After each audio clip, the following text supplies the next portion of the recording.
So hello friends. आज के interview में हमारे साथ है सीमा अग्रवाल फ्रॉम निराकारा ज्वेलर्स। मेरी बहुत बहुत बहुत प्यारी फ्रेंड, जो कि खूबसूरत है इनसाइड आउट। और उसकी वो खूबसूरती जो अंदर की वो नजर आती है इसकी बनाई हुई ज्वेलरीज में, उसके डिजाइनिंग में। तो आज हम जानकारी चाहेंगे और सीमा के साथ। सीमा, आप बताओ, आप किस तरह से आपने अपनी जर्नी स्टार्ट की, कैसे, how did you started? Reena basically तो मेरी कहीं ना कहीं बचपन से ही स्टार्ट हो गई थी। क्योंकि बचपन में एक जो इनबिल्ट एक कहीं ना कहीं एक लीडरशिप क्वालिटी थी। जैसे क्लास में फर्स्ट आना, हर चीज को लीड करना, माइक लेके स्टेज पे परफॉर्मेंस करना, मतलब ये बचपन से ही था। पर ज्वेलरी बिजनेस में मैं आई आफ्टर मैरिज। जब थोड़े से बच्चे बड़े हो गए और मैं फ्री टाइम होता था, तो मुझे लगता था कि जो अंदर कुछ है उसको बाहर निकाला जाए। जो भी एक अंदर था कि कुछ करके दिखाना है, कुछ वर्थ चाहिए मुझे अपनी लाइफ में से।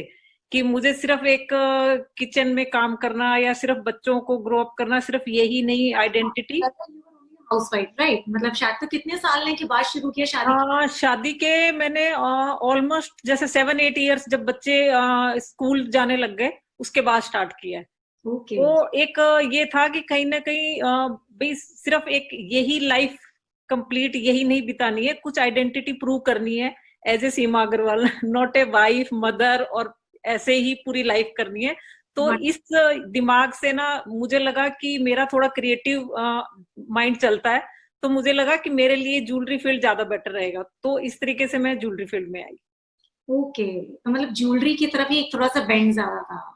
हाँ, मतलब वो क्रिएशन, ये क्रिएटिविटी, कुछ इनोवेट करना, कुछ नई चीजें क्रिएट करना। मुझे मैं पेंटिंग बनाने का बहुत शौक था, म्यूजिक का बहुत शौक था, मतलब हर एक चीज का शौक था। तो ये रीजन है कि मुझे लगा कि ज्वेलरी एक फील्ड मेरे लिए बेटर रहेगा, टू इनोवेट समथिंग न्यू। शुरू कैसे किया सीमा? शुरू में घर पे शुरू किया या शुरू से शोरूम में स्टार्ट किया? How did you start? नहीं रीना, ये एक्चुअली जैसे मैंने शुरू में घर में ही किया, क्योंकि बच्चे छोटे थे तो मुझे लगा अभी मेरे लिए ठीक नहीं है बाहर जाना। तो मैंने शुरू में बहुत स्मॉल स्केल से किया, बीडेड ज्वेलरी से। Paper jewellery, beaded wooden jewellery, और बीडेड ज्वेलरी होती है ना जो, उनसे स्टार्ट किया। और उसकी मैंने एग्जीबिशन लगाई अपने बेटे के स्कूल में। तो वहां पे मेरे जैसे उसी दिन, एक दिन की एग्जीबिशन में मेरे 300 पीस सोल्ड आउट हो गए, आउट ऑफ 500। अमेजिंग, मतलब मुझे इतने वो, great और सुंदर थे वो। हाँ, तो मुझे इतना कॉन्फिडेंस मिला उससे। पर फिर भी है ना, क्योंकि मेरे कोई पुरानी जनरेशन्स का बिजनेस तो था नहीं। पर मुझे फिर भी कहीं ना कहीं एक हेजिटेशन थी रियल ज्वेलरी में जाने के लिए। तो फिर मैंने सिल्वर ज्वेलरी स्टार्ट की। तो उसमें भी बहुत अच्छा रिस्पांस मिलने लग गया। तब मुझे कॉन्फिडेंस आया कि अब मुझे रियल करनी चाहिए। वहां को तो अच्छा रिस्पॉन्स मिलना ही था। हाँ, लोगों को डिजाइन बड़े पसंद आते थे। हाँ, क्योंकि इतनी क्रिएटिविटी है, जितने साल से हम हाँ, जानते हैं। बिल्कुल। तो सीमा, फिर क्या स्ट्रगल्स भी कुछ रहे होंगे यार जब आप? हाँ, स्ट्रगल्स देखो, बेसिकली तो रीना आपको पता ही है कि बनिया फैमिलीज में बिल्कुल लेडीज को, और वो भी 25 इयर्स बैक, अलाउड नहीं था बिल्कुल भी बहुत कि difficult। घर की बहुएं घर में ही रहनी चाहिए। वो मतलब किसी मैन से भी बात क्यों करे। और तो काम ये, बिल्कुल नहीं करनी चाहिए, घर के काम हाँ, करना। हाँ, तो ये वाला स्ट्रगल तो देखो बहुत फेस करना पड़ा। पर हस्बैंड का सपोर्ट था, तो मैं कर पाई।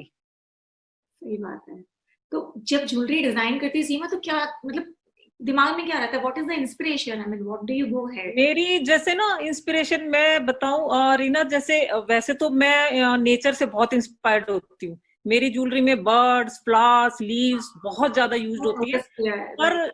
आप देखो कि मेरे माइंड में इतनी वो डिजाइनिंग चलती रहती है कि जैसे मैं फर्नीचर को भी देखती रहती हूँ, कारपेट्स को देखती रहती हूँ, even day to day life जो चल रही है उसको भी देखती हूँ। मतलब हर चीज से मुझे इंस्पिरेशन मिलती है, क्योंकि एक वो माइंड वही जाके अटकता है, डिजाइनिंग माइंड है ना, तो वही सोचती हूँ मैं। सीमा इतना अच्छा काम कर रही है तो, और काफी रिकॉग्निशंस भी मिले होंगे, लोग बहुत तारीफ भी करते होंगे, कैसा लगता है यार? हाँ, बहुत अच्छा लगता है रीना। ये जरूर है कि रिकॉग्निशन मुझे बहुत मिली from the very first day से ही। मेरे घर में भी लोग वेटिंग में बैठे होते थे, मतलब लोगों को इतने पसंद थे मेरे डिजाइन्स। और अवार्ड्स भी बहुत मिले, राजीव एक्सीलेंस अवार्ड मिला, श्यामा प्रसाद मुखर्जी अवार्ड मिला बीजेपी से, और भी वुमेन्स रोल मॉडल, बहुत सारे अवार्ड्स अचीव किए हैं। वाह, ये तो बहुत ही अच्छा है यार। मतलब यही तो है, इसका मतलब यही है ना कि आपको टैलेंट होता है, बात तो उसको एक्नॉलेज करने की है और आपका अपनी हिम्मत करके कदम आगे बढ़ाने की है। कुछ ऐसा ही है ना सीमा? हाँ, बस हाँ, बिल्कुल पता रीना, मैं यही मानती हूँ। एक तो आप अपने ऊपर कॉन्फिडेंस रखें। आप ये ना समझें कि मैं कुछ नहीं कर सकती। आप थोड़ा-सा एक अपने अंदर हिम्मत लाएँगे तो आप अपने टैलेंट को बाहर निकाल सकते हैं। थोड़ा-सा टाइम मैनेजमेंट, क्योंकि आपको पता है एज़ ए हाउसवाइफ हमें बच्चे भी देखने होते हैं, घर भी देखना होता है।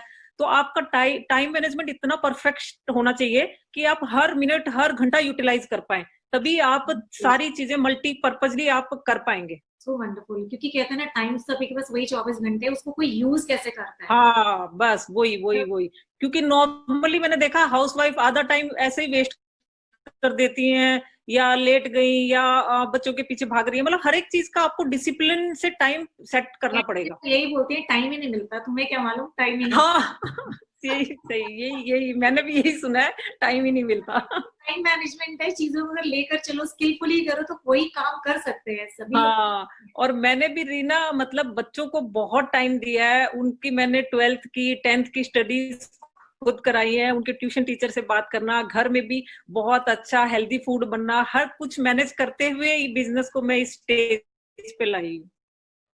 बिल्कुल बिल्कुल बिल्कुल। तो अभी निराकारा ज्वेलर्स के नाम से शोरूम खुले कितने साल हो गए? मतलब हर कोई जानता है मेरे ख्याल से कि हाँ, वेरी रिनाउंड। ये निराकार, हाँ, निराकारा ज्वेल्स वैसे तो मेरा 2002 में स्टार्ट हो गया था घर से, पर ये मैंने बाहर किया 2008 में। फर्स्ट स्टोर मैंने खोला डी मॉल में। फिर मैंने अभी 2016 में मैंने खोला है साउथ एक्स में। अब मेरे 2 स्टोर्स हैं, और हम दोनों तरह की ज्वेलरी बनाते हैं, डायमंड एज वेल एज पोल की, दोनों में डील करते हैं। वंडरफुल ना, मतलब कहाँ हम घर से शुरू हुए और कहाँ हमने दो दो स्टोर्स खोले, शोरूम खोले। हाँ, बात तो हिम्मत और जज्बे की है ना। बिल्कुल बिल्कुल और बिल्कुल। आज हम अपने बच्चों को सेटल कर पा रहे हैं, नहीं? हाँ हाँ।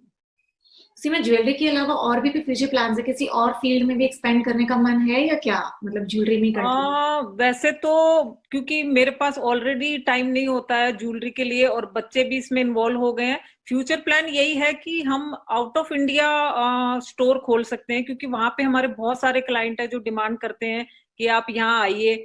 तो वही प्लान है, पर मेरा आउट ऑफ ज्वेलरी जाने का कोई प्लान नहीं है।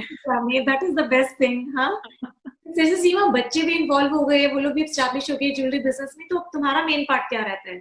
I mean you are more into designing और व्हाट इट इज एक्चुअली, हाँ, मेरा अभी मेन पार्ट यही रहता है कि सारी quality of stones, quality of diamonds check करना, और सारा डिजाइनिंग चेक करना, और सोशल मीडिया चेक करना। Means I am totally into manufacturing now these days. Seema तूने कोई कोर्स भी किया क्या, मतलब ज्वेलरी डिजाइनिंग या something of that, diamond classifications का कुछ? हाँ, वैसे मैंने बेसिक कोर्स किए हैं, एक ज्वेलरी डिजाइनिंग का और एक डायमंड ग्रेडिंग का। पर जो चीजें आपको एक्सपीरियंस के थ्रू आती है वो कोई भी कोर्स नहीं सिखा सकता है। यही बात मैं सुनना चाहती थी कि मतलब बहुत ही अच्छी बात है, हाँ बहुत सारे कोर्सेज है, बट जो चीज आपके अंदर है, क्या उसके लिए भी किसी सर्टिफिकेट की जरूरत है? अंदर है, हाँ, वो कोई भी आपको सिखा नहीं सकता। जो चीजें आपके अंदर से निकलती है ना, वो कोई कहीं सीख नहीं सकते आप। तो ये जो डायमंड ग्रेडिंग भी है, ये भी जो हमें कोर्स में सिखाया गया वो एक्चुअली प्रैक्टिकल लाइफ में बिल्कुल भी कोई यूजफुल नहीं था। वो धीरे धीरे एक्सपीरियंस के साथ मैंने डायमंड को पहचान करना सीखा, और काफी चीजें डायमंड की जो बारीकियां हैं वो चीजें विद एक्सपीरियंस ही सीखी। वही मतलब कि inner calling is the must, you know, one must listen. हाँ, और एक एक मैं ये एक चीज जरूर कहना चाहूंगी कि what you do you should enjoy that. अगर आप उस चीज को एंजॉय नहीं कर रहे हैं तो आप बहुत लंबा उसमें नहीं जा पाएंगे। चाहे आप किसी को देख के बिजनेस स्टार्ट कर लें, पर आप जब तक उसको एंजॉयमेंट की तरीके से नहीं लेंगे, आप उसमें बहुत लंबा नहीं कर सकते हैं। Very true, very true, totally agree.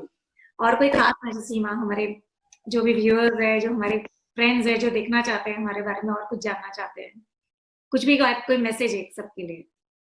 हाँ, बस मैं तो मेन मैसेज तो मैं सिर्फ हाउसवाइफ्स के लिए देना चाहूंगी, क्योंकि कभी मैं भी हाउसवाइफ थी। तो मैं चाहती हूँ कि हर वो हाउसवाइफ जिसके अंदर कुछ ना कुछ टैलेंट छुपा हुआ है, तो वो अपने टैलेंट को बाहर निकालें, और सारी जो भी प्रॉब्लम्स है सोसाइटी में या कुछ भी है उनको ओवरकम करके अपने आप को बाहर लाए।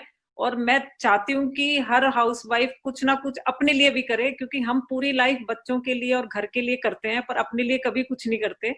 तो उनके लिए मैं ये मैसेज देना चाहूंगी। देखो सीमा, इसीलिए हमारी बहुत ज्यादा बनती है। मैं भी सबको यही बोलती हूँ कि इतना कुछ आपके अंदर है, कम से कम उसे बाहर निकालिए, बांटिए, बाहर लाइए। आप घर में बच्चों के साथ बिल्कुल भी कुछ कर सकते हैं, कुछ करना जरूरी है, समाज में बिल्कुल। योगदान देना जरूरी है। You have to be contributor in the society. और आप हाँ रोल राइट। मॉडल होते हैं दैट केस, वो भी आपसे कुछ ना कुछ सीखते हैं अगर आप कुछ करते हैं। हाँ so this is really wonderful, और बहुत ही अच्छा है एक हाउसवाइफ होते हुए भी इतने अपने आप को अपने दम पर आगे ले जाना। This is really beautiful. बिल्कुल। So it is really wonderful talking to you, knowing about you. और खैर मैं तो देखती आ रही हूँ जर्नी, एक स्टोर से लेकर फैशन शोज तक पार्टिसिपेट करना, डिजाइनर्स के साथ बैठना, मॉडल्स को अपनी चीजें पहनाना, और उसके बाद एक और स्टोर। और you know, I have seen the journey and I am really always been a great appreciator कि सच में बात नहीं, तो कुछ। Thank you so much. हाँ नहीं, thank you so much Reena. और रीना आप भी बहुत अच्छा कर रहे हो। I am really proud of you कि आप एटलीस्ट लेडीज को बाहर ला रहे हो और उनके व्यूज बाहर निकाल रहे हो, जिससे एक दूसरे से इंस्पायर होके हम लोग आगे बढ़ सकें और कुछ अचीव कर पाए। और हम जो अचीव करेंगे उसके थ्रू हम सोसाइटी को भी कुछ दे पाएंगे और हम बच्चों की अपब्रिंगिंग भी बेटर बेटर कर पाएंगे। तो बहुत सारी चीजें हैं। तो आप एक प्लेटफॉर्म के थ्रू बाहर निकाल रहे हो, इसके लिए आई am really feeling very happy. हाँ हाँ, मिलके कर रहे हैं। ये तो एक इनिशिएटिव, एक एफर्ट है कि मिलके करें सब। हाँ घर को भूलना और घर को छोड़ना जरूरी नहीं है, घर में रहते हुए भी कुछ ना कुछ किया जा सकता है। बिल्कुल ये बिल्कुल। हाँ, घर के और हाँ, घर की रिस्पॉन्सिबिलिटी और बच्चों की रिस्पॉन्सिबिलिटी के साथ भी हम कुछ करके दिखा सकते हैं। कुछ करके दिखा सकते हो खुद के लिए। हाँ कई बार जरूरी नहीं है खुद के दूसरों लिए। को बताना, पर खुद के लिए भी एक सुकून है ये कि आपने कुछ किया और कुछ हाँ प्रॉफिट। बिल्कुल बिल्कुल बिल्कुल। वो तो है ही रीना, एक जो अंदर से एक सेटिस्फेक्शन फील होती है ना कि हाँ हम भी कुछ हैं। तो वो एक बहुत बड़ी सेटिस्फेक्शन है कि खुद के लिए बस। मुझे भी यही लगता है कि हर लेडी को खुद के लिए भी कुछ करना चाहिए। खुद के लिए भी करना चाहिए। हाँ So thank you so much, Seema. Really, really thank you so much Reena. my dear friend. Thank you so much Reena for talking to me.